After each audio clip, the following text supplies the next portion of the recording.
Hai, saya Monica Victoria Lasa dengan NIM 210611020470 dengan tugas pengembangan organisasi.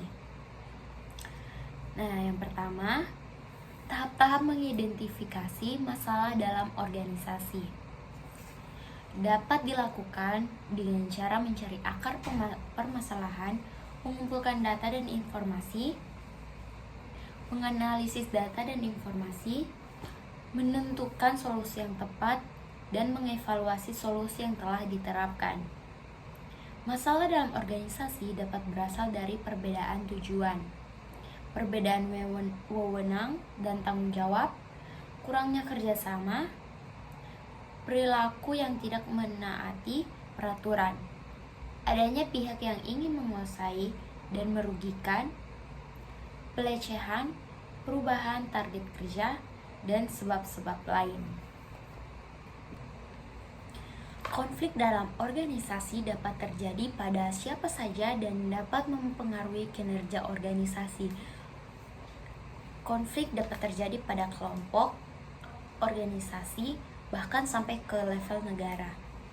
Konflik dapat dikelola dengan cara mendiagnosa konflik.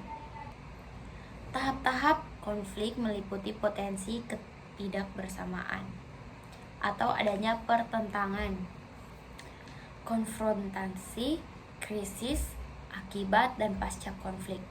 Yang kedua, terdapat beberapa faktor penghambat perubahan organisasi yang dapat ditemukan dalam beberapa sumber. Faktor-faktor tersebut antara lain yang pertama, ketidakmampuan melihat peluang. Yang kedua, tidak ada ketegasan. Yang ketiga, faktor internal. Yang keempat, tidak adanya pelatihan. Yang kelima, pertanggungjawaban yang tidak jelas. Yang keenam, kompleksitas. Yang ketujuh, tidak fokus. Yang kedelapan, kehilangan orientasi. Yang kesembilan, proses yang tidak adil dan matriks.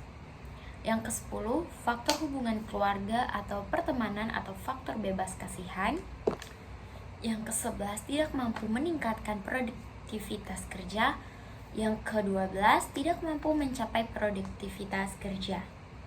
Nah, beberapa faktor pendorong perubahan organisasi meliputi: yang pertama, perkembangan teknologi. Yang kedua, institusi sosial atau perubahan pasar, tuntutan konsumen, perubahan struktur organisasi. Yang ketiga, ideologi atau politik dunia, tekanan sosial dan politik. Yang keempat, perubahan demografi. Yang kelima, persaingan global. Yang keenam, akuisisi.